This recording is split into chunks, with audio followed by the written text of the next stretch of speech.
His footsteps echoed. They stuttered and quivered.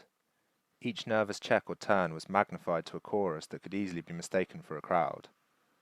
He could hear them sounding off further down the corridor, before each softly disappeared with a faint ebb. The place was cavernous. Each room of its winding mass sat with its own impressive sublimity. He was certain he hadn't seen them all. Simply finding his way from one end to another had been a challenge, and garnering the skill required to navigate the labyrinth had grown into a silent source of pride. But despite its spellbinding majesty, it was sinister in its emptiness, a sleeping shell still carrying a lingering hum of dormant might. After traversing only a few corridors, he was already caked in the pale dust which fell perpetually from the immense ceiling in a dull, laboured snowfall. He brightened when he came across a familiar door. It was recognizable in its plainness. Utterly unadorned, it was marked by nothing aside from the coils carved into the silver handle. A smile grew as he wandered past. It never opened, nor had any figure emerged as far as he had noticed. It never occurred to him as to whether he thought something was hidden beyond its quiet visage, or if it was simply a folly of the building's architect, set into the wall to provide an eternity of brief amusement and unrewarded curiosity. He was fond of it regardless. Its arrival beyond the corner served as an unmoving confirmation that he was headed in the right direction. Shaking the dust from his hair, he scuttled off. Thankfully, the final glints of the day's sunlight had provided just enough glow to highlight the familiar patterns of crumbling brick and plaster which guided him the remainder of the way towards his favourite balcony. He took a moment to admire a maze of cracks which he was especially drawn to, then stepped confidently into the soft breeze.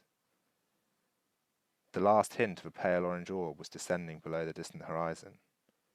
He shivered to aid the wind in removing the remainder of the stiff coat of dust from his paling frame. As he wandered towards the balcony's edge, he noticed an old man sat atop the paving slabs, his head fixed on the distance. The new arrival took the seat next to him. Each felt the other's smile, without either turning their head. "It's been still today," the elder mused after a moment of quiet. Yes, the dusty man said, shifting to find a position possessing more comfort. It's been still. Both men kept their eyes averted, preferring instead to search the skyline. Should be clear enough to see a fair amount. The dusty man shrugged.